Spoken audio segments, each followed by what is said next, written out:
Hello guys! Magandang araw po sa inyong lahat. Ito naman po ang kaibigan nyo si Jake from Bacolod City, Negros Occidental dito po sa Pilipinas. Kamusta na po kayo? Sana po ay nasa mabuti po kayong kalagayan. Ano ba naman ang ating topic for today? Ang topic natin for today is life is about change, no?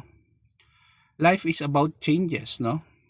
Alam nyo guys, ang constant dito sa mundo ay pagbabago. Now, ano ba ang makukuha natin na lesson dito? Whether we like it or not, bilang tao, we have to adapt sa pagbabago sa ating kapaligiran, sa ating kapalaran, sa ating buhay. Bakit po? Kasi kung hindi natin matanggap ang pagbabago, most likely we will be frustrated. Hindi po tayong masaya, palagi lang tayo nalulungkot, left behind po tayo, no, sa mga tao sa paligid natin. Halimbawa, nung una wala po tayong mga computers. Having a computer, makikita lang natin sa mga opisina, sa mga big companies. Sa ngayon, ang computer guys, sa mga schools pa pala, ay necessity na, no? Kung may pera ka, bili ka agad ng computer kasi magagamit po ito sa maraming bagay. Katulad ng research, sa pag-aaral ng mga estudyante, sa business, at kung ano-ano pa, entertainment, paglaro ng mga games. Now, ano bang relasyon nito sa topic natin? Meron po. Kasi kung hindi ka gagamit ng computer or being computer literate, ma-left behind ka. Karamihan ng mga tao nag-apply ng trabaho or nagnenegosyo sa ngayon, dapat computer literate na. Anong ibig sabihin? Marunong nang gumamit ng computer.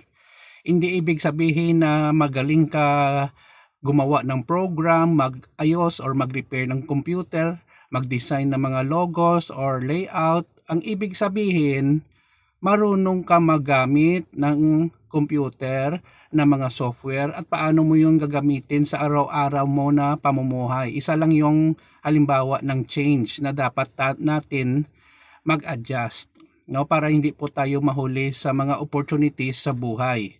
Mag-apply sa ngayon ng trabaho, online na karamihan. Pangalawang example, paggamit ng bagong teknolohiya, social media, no? Ang social media sa ngayon guys ay very common, no? Sa halos lahat ng tao. Meron namang taong hindi gumagamit ng social media. Pero ang social media hindi lang po ito sa connections, but also business, pag-aaral, entertainment, no? Mahalaga pong pag-adapt tayo or else maiwanan po tayo, no? So dapat alam natin mag-adjust sa pagbabago sa ating buhay, no?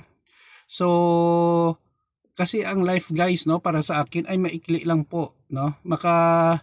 Tungtong ka ng 60 years old, bonus na yon, 70, 80 or i-allow ng Diyos 90, 100. Bonus na yon. So dapat halagahan natin at we will take every opportunities na ibigay sa atin ng pagkakataon at ng ating Panginoon, no?